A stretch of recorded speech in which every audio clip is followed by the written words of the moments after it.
po! Our recipe for today is Shanghai na baboy po.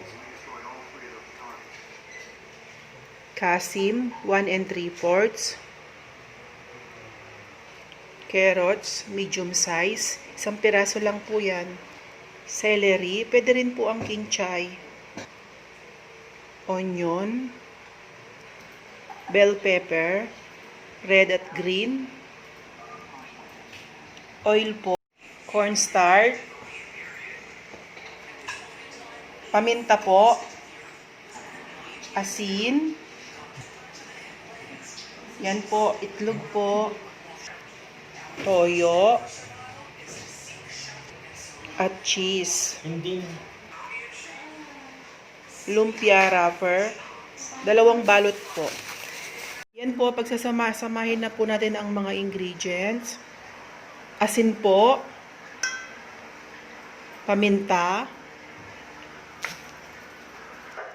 Toyo po. Wait lang, may.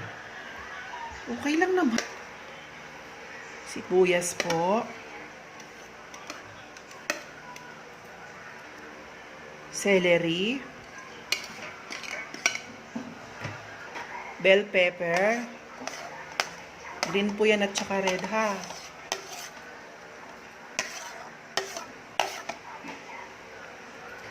Carrots. May balat po ako.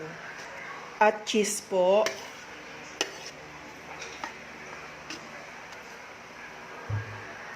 Itlog.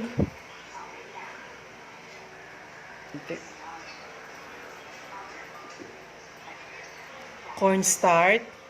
Yan, 1 kutsara lang po. Yan, aaluin po natin yan ng sabay-sabay. Sige po, halo lang po ng halo. Until mag-combine po siya.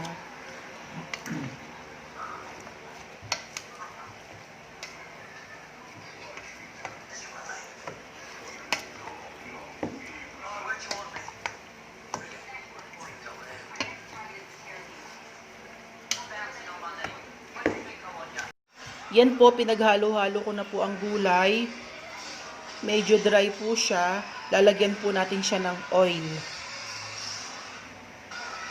Tapos aaluin po natin siya.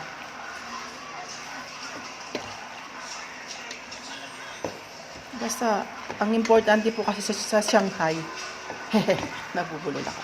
Ang importante po sa Shanghai ay ialuhin ng mabuti para po mag-combine ng mga ingredients natin.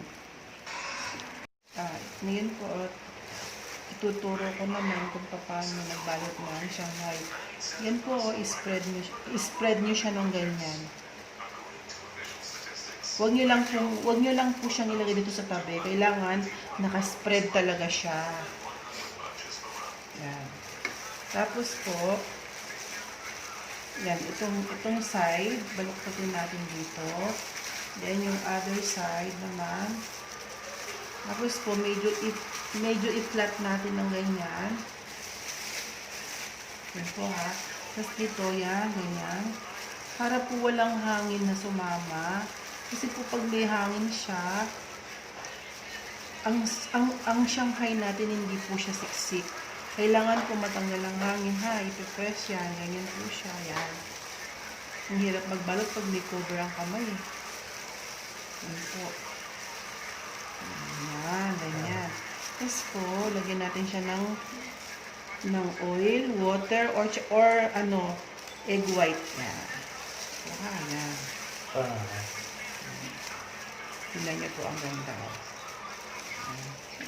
Mas maganda pa po ito pag fresh na fresh yung wrapper natin. Ito po kasi medyo matigas na.